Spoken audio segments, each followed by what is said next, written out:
Okay, everybody, let's try this again. Please give me a thumbs up if you can see me, and give me a heart if you can hear me. We getting any thumbs up or anybody watching yet? Thumbs up if you can see me, and a heart if you can hear me. Awesome. Hello, everyone. This is Shari Dovale with Readout News. We are live from Spokane Valley, Washington. We're in the office of Washington State Representative Matt Shea, who is here to give us a special report on some very breaking news that will affect every American in this country. Shari, thank you for having me on. I appreciate it, and I appreciate everything you guys are doing with Readout News. You've been doing a wonderful job covering the trial down in Nevada. I would like to first start, some of the things I'm going to be talking about today are extremely serious, and I don't want to be overly dramatic, but I think you'll see why here in a second. I'm about to say what I'm about to say. I have never had in my entire life, ever, any inclination to commit suicide. I have never in my entire life taken inappropriate pictures and stored them on my computer. In fact, I've had my computer forensically searched for such images. And generally speaking, I love my wife dearly, and we have a wonderful and happy marriage. So with that, everybody's like, whoa, what do you have to say?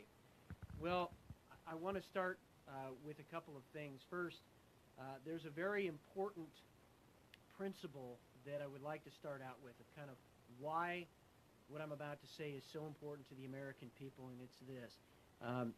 The people of this state, and this comes from Washington State's Public Records Act, the people of this state do not yield their sovereignty to the agencies that serve them.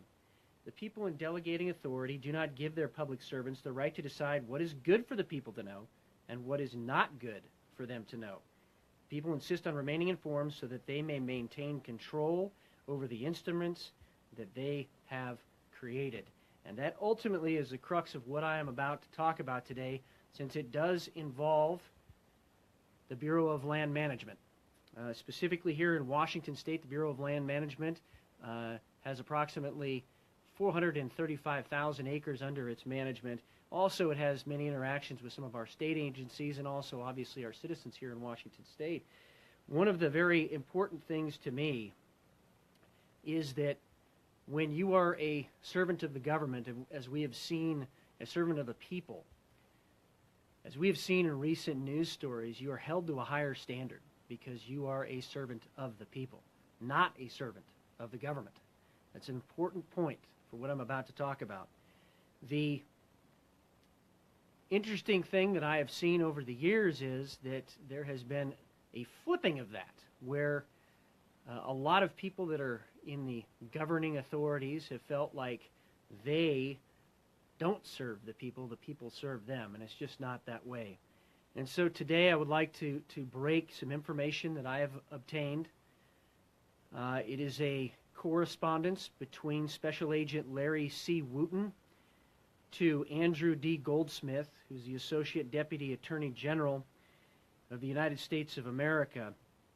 And recently we've heard, and you've reported on rumors, that there has been a move to dismiss the case against the Bundys down in Nevada.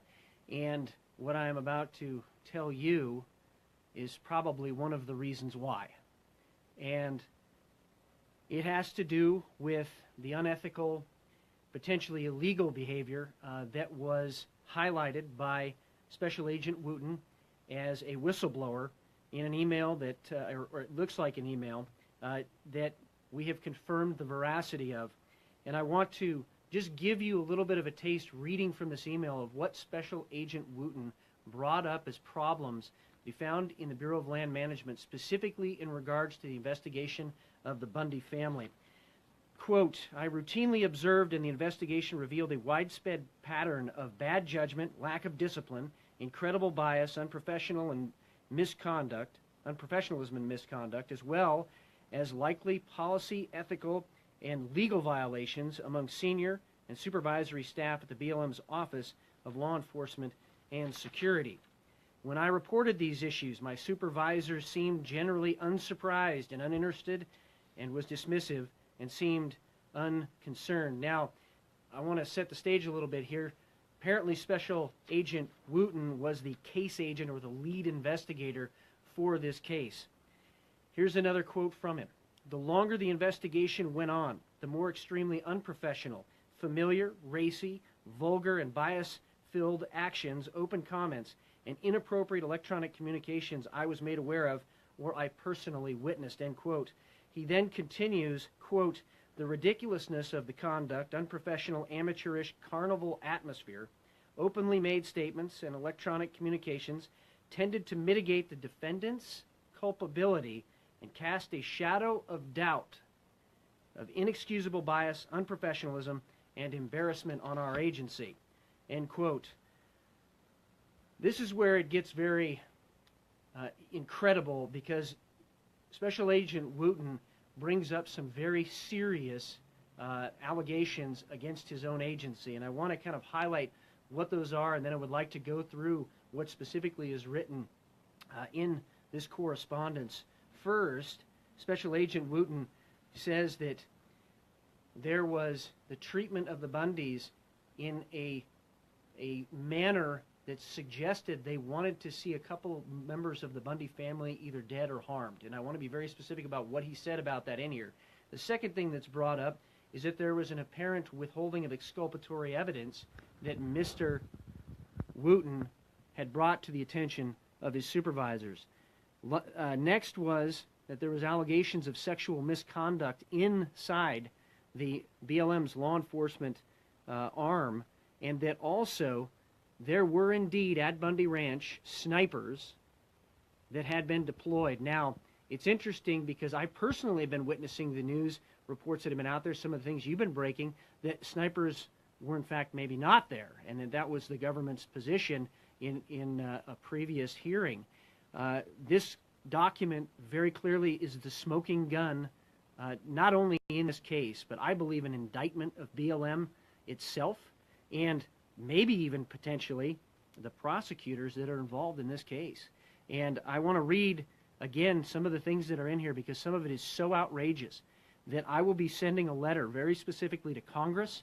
We'll be sending a letter to Secretary Zinke and the Trump administration so that they can take the appropriate action and prosecute the bad actors for some of the behavior that has occurred inside the BLM. I also want to be very specific that the Trump administration is probably going to be blindsided by this, as I was blindsided by this information coming to me. And I believe that they have been doing the right thing when they have been given the facts, and I have every confidence the Trump administration is going to do the right thing in this case to bring those to justice that have either violated the letter of the law or the spirit of the law or policies internal to BLM. So let me go down a couple of these things that are in this correspondence, again from Special Agent Wooten. Quote, the misconduct caused considerable disruption in the workplace, was discriminatory, harassing, and showed clear prejudice against the defendants, their supporters, and Mormons. Oftentimes, the misconduct centered on being sexually inappropriate, profanity, appearance/body shaming, and likely violated privacy and civil rights. Next, he says, extremely biased and degrading flyers were also openly displayed and passed around the office. A booking photo of Clive and Bundy was and is inappropriately, openly, prominently, and proudly displayed in the office of a potential trial witness and my supervisor, and an altered, degrading suspect photos were put in the office presentation by his supervisor. End quote. The next quote is, quote, my supervisor even instigated the unprofessional monitoring of jail calls between defendants and their wives without prosecutor or FBI consent for the apparent purpose of making fun of the post-arrest telephone calls between Idaho defendants/FBI targets, end quote. That is an extraordinary statement, that they are admitting what seems to be a very clear violation of, if not policy, the spirit or letter of the law. I also find it very interesting as well that they were putting things up in the office when some of those members of that office had to testify. I think there are some very clear rules that say you should not do that for many different reasons. I will move next to some more comments that he had and then get into something that is probably the most shocking part of this entire correspondence. Quote, "This carnival, inappropriate and childish behavior didn't stop with the directed bias and degradation of subjects of investigation. BLM law enforcement supervisors also openly talked about and gossiped about private employee personnel matters such as medical conditions, work performance, marriage issues, religion, punishments, internal investigations, and derogatory opinions of high-level BLM supervisors." He also says, quote, "There was a religious test of sorts, and he was personally asked, quote, 'You're not a Mormon, are you?' And he was told, quote, 'I bet you think I'm going to hell,' end quote." He continues, quote, "that the investigation also indicated that on multiple occasions, former BLM Special Agent in Charge, Love, specifically and purposely ignored U.S. Attorney's Office and BLM's civilian management direction and intent, as well as Nevada State official recommendations in order to command the most intrusive, oppressive, large-scale, and militaristic trespass cattle impound possible," end quote. I want to comment on that for a second. If government exists to protect the rights of life, liberty, and property, and you have now a special agent in charge questioning the handling of this situation, that it was intentionally made intrusive, oppressive, large-scale, and militaristic, we have a problem in America today. And those people that did this need to be held accountable for it. And I have, again, every confidence the Trump administration will do so. It's also interesting to note that Special Agent Wooten said that he had contacted Attorney Stephen Myrie and Assistant United States Attorney Nadia Ahmed, as well as the Federal Bureau of Investigation Special Agent Joe Willis by telephone on these issues. And as you read through the document, which we will post online here as soon as this segment is done, very specifically, he seems to imply that nothing was ever done by any of those folks. And that at the very least needs to be investigated further if that is indeed the correct implication. But the most shocking part of this entire thing, I believe, is that the BLM law enforcement arm and one of his supervisors, quote, emailed out photographs of an arrest tracking wall in which Eric Parker and Cliven Bundy had X's through their face and body, and then he puts in quotation or in parentheses indicating prejudice and bias in parentheses. Well, I think that's a little bit more than prejudice and bias in my opinion, because later in this document he says, quote, "Time after time I was told a former BLM special agent in charge loves misconduct. I was told by BLM law enforcement supervisors that he had a kill book." Every American needs to understand what I just said.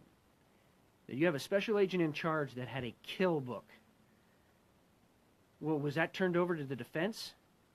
How is that due process? I mean, there's a lot of questions this statement by Special Agent Wooten raises, but he continues, quote, "as a trophy, and in essence bragged about getting 3 individuals in Utah to commit suicide," which is why I gave the statement I did at the beginning of this segment, because that's probably one of the most startling statements I have ever read in any investigation I've ever been a part of in the last 15 years. That is beyond startling. But he goes on and he cites the specific operations that were bragged about. Apparently Operation Cerberus, which I don't even know what that is, but we'll find out, and I know you've reported on it, I think. Also, the Failure Rock and Burning Man special event where, quote, he was unlawfully removing evidence, bragging about the number of OIG and internal investigations on him, and indicating that he was untouchable, end quote. Those are some of the most shocking statements, again, that I have heard in a long time. And people may try to discredit Special Agent Wooten later, but internal to this document, he also says that he was removed from the case on February 18, 2017, by his supervisor, despite his recently documented and awarded hard work and excellence and often praised performance within Bureau of Land Management. He says, quote, "I am convinced that I was removed to prevent the ethical and proper further disclosure of the severe misconduct, failure to correct and report, and cover-ups by the BLM OLES supervision. Time after time." This is where he starts in about the kill book. But he goes on and says, "I became convinced that my supervisor failed to properly disclose substantive and exculpatory case and witness bias-related issues to the United States Attorney General's office, which they have a duty to disclose exculpatory evidence. And since we don't know what's happening in these sealed hearings, I suspect this is what is giving rise to all the rumors that this case is going to be dismissed. If this type of exculpatory evidence was withheld, I mean, my goodness. But it gets even more interesting when it talks about, in this document, that Dave Bundy's iPad likely contained remarks from BLM law enforcement officers that is potentially evidence of civil rights violations and use of excessive force. Mr. Myrie, this is again talking about the attorney, the prosecutor, and my supervisor not only apparently failed to initiate the proper follow-on actions, Mr. Myrie apparently failed to notify defense counsel and also decided not to return the iPad back to Dave Bundy, even though the iPad wasn't going to be searched pursuant to a search warrant or used as evidence in trial. Is this the same Stephen Myrie that is currently the acting U.S. Attorney for the state and District of Nevada? Yes, I believe so. It is. And then we get to the end of this document, and I will end with this. Now, there was this push by the government to make it seem like there were no snipers down there in Nevada. Now, when I went down there, it was very clear that there had been snipers there. People had pictures of them. There was a lot of talk about them. So I was kind of shocked when the government took the position that there were somehow not snipers down there. But Special Agent Wooten addresses that, quote, "At least one school-trained federal sniper equipped with a scope magnified optic bolt-action precision rifle and another federal officer equipped with a scoped magnified optic large frame caliber, this .308, were in overwatch positions. Additionally, the investigation also indicated the possibility that the FBI and the Las Vegas Metropolitan Police Department had law enforcement snipers designated marksmen on hand for possible deployment." I want to talk about a few principles here that I have believed in and I know many Americans believe in, and that is that a sniper rifle is not due process. Going down there and putting sniper rifle in our country, and for those of us that have served in the United States military overseas, that is a startling statement that we had sniper rifles pointed at American citizens without any due process whatsoever. It's also startling that some of these things, and I don't know what has been talked about in these sealed hearings, but it appears that some of these things and more of these things have not been disclosed to the American people. And going back to what I originally stated with the Public Records Act intent here in Washington State, these things not only need to be disclosed to the American people, I believe we have a duty to disclose them to the American people, because this right here is the smoking gun that what so many people believed had actually gone on behind the scenes in Nevada actually did go on behind the scenes, at least according to Special Agent Wooten. And because of that, again, I am going to be taking action on this.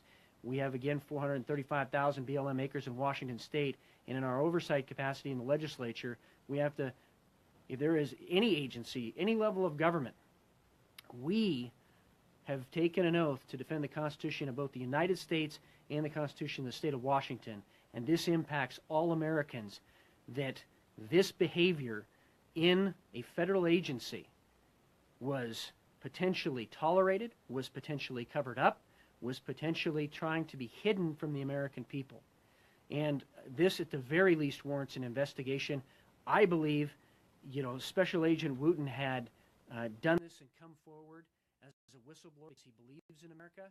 And if his statements in here are accurate and correct, then there needs to be people fired from the BLM and prosecuted from the BLM, and also potentially, if exculpatory evidence was withheld, potentially from the prosecutor's office, but that's for somebody else to evaluate, not me. My job is to bring this to the public and to make sure that we follow up on this with all the power that we have to ensure an accurate investigation is done at the congressional level and also by Secretary Zinke in the Department of Interior.